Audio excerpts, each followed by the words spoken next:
How can you tell if your blood pressure is primarily genetic and not lifestyle dependent? Well, I'm going to give you some clues as to how to know if it is just your genetics. Number one, if your parents have high blood pressure. Now, if both parents are still alive, they're in their 90s, and they have high blood pressure, and you have high blood pressure, guess what? You inherited their blood pressure. Now, the debate is this a problem? If your parents are in their 90s and had high blood pressure and they're doing just fine, then I wouldn't call that a blood pressure problem. I would just simply call that's your normal blood pressure. I view it as, it's like your height. If both parents are 6'3" and you're 6'3", well, quite frankly, the average American is 5'9".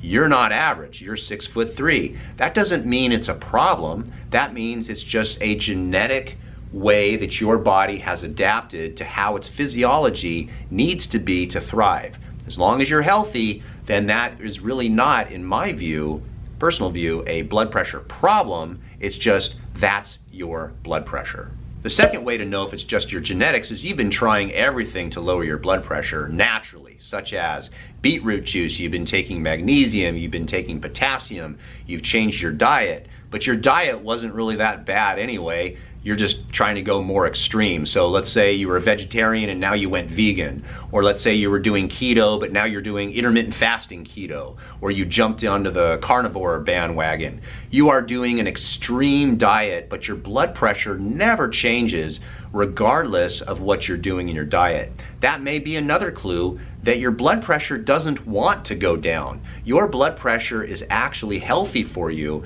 and whatever that number is, it just won't go down because you can't change it naturally. The third way to know that it's genetic is then you go to your doctor, and because the doctor wants you to be below 120/80 for everyone, no matter what your age, from cradle to grave, we're supposed to have blood pressure that's below 120/80 now. So your doctor's giving you medication to try to lower that blood pressure, and no matter what they do, it just doesn't seem to lower. There are people that their blood pressure is just resistant to the drug therapy.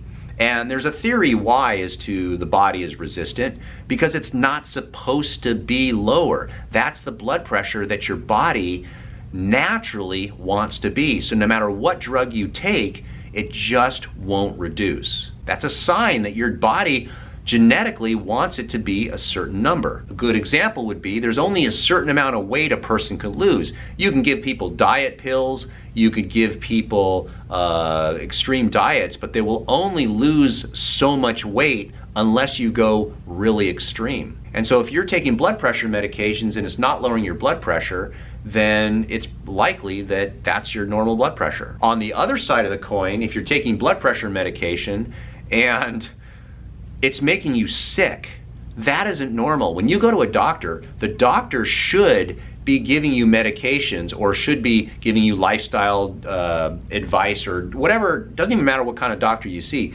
When you see a doctor, you expect or hope that you would be a better human or a better person after you see them. You would be healthier after you see them, not sicker. If you go to a doctor and they just keep giving you drugs that make you sicker, well, that's kind of ridiculous. Why would you even go to that doctor? Why would you take those drugs? It doesn't make sense. You should end up being healthier. My goal as a doctor of chiropractic, 26 years, when I see a patient, my goal is by the time I'm done with them, I want them standing taller, feeling better. I want their spine stronger, more mobile. That's what I want. I want them feeling better.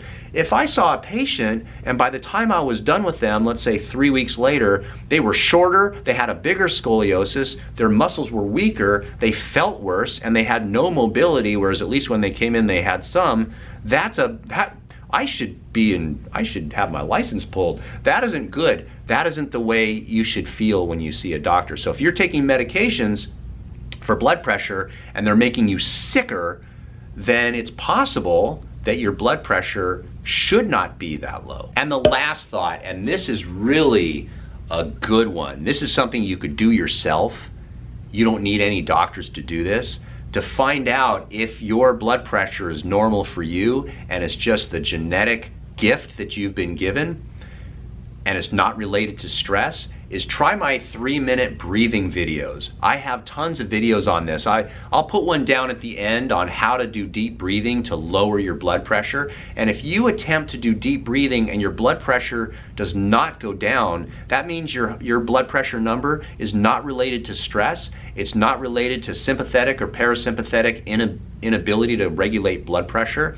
This is just the number. So if you have high, quote unquote, high blood pressure, and you're suspecting that it's genetic, you can use some of these guidelines as ideas. Of course, talk to your doctor about it. Ask your doctor if Dr. Story's videos are right for you. Hey, that could be a tagline. Anyway, watch the video at the end. I have 2 more things I'm going to discuss with you, and then you can watch those videos, and thanks for watching. Lower blood pressure, enhanced heart health, protect your arteries, improve your energy, improve your bone health, help migraines, chronic pain, and depression, reduce artery stiffness, and better sleep. These are only the tip of the iceberg when it comes to the benefits of magnesium. The soil sucks, we don't eat enough organic vegetables, and that is why it's so hard to get enough magnesium in our diet. Now, the supplements that I take are from the video sponsor, Magnesium Breakthrough, and they have a great product that has 7 different types of magnesium in it, all listed right here. Now, when you get all these major forms of magnesium, then your body really starts to improve, and that is when the magic happens. I take 2 tablets at nighttime. It gives me 500 milligrams of magnesium per day, and it really helps me sleep like a baby. There will be a discount code and the link for this type of magnesium down in the description. If you have specific questions in regard to blood pressure, your own health and wellness, we actually do Zoom appointments as well as telephone appointments. We do these Zoom and telephone appointments from all around the world. So you're more than welcome to call our office, schedule an actual Zoom or a telephone consultation with me. And what we're going to do is we are going to section off a piece of our day just to speak to you and answer all your questions. So if you're interested in that, there's a link down below. You can get to my website and then just contact us. Now, there is a fee for a Zoom or a telephone consultation, so it's not free, but I can promise you this, you're going to get your money's worth.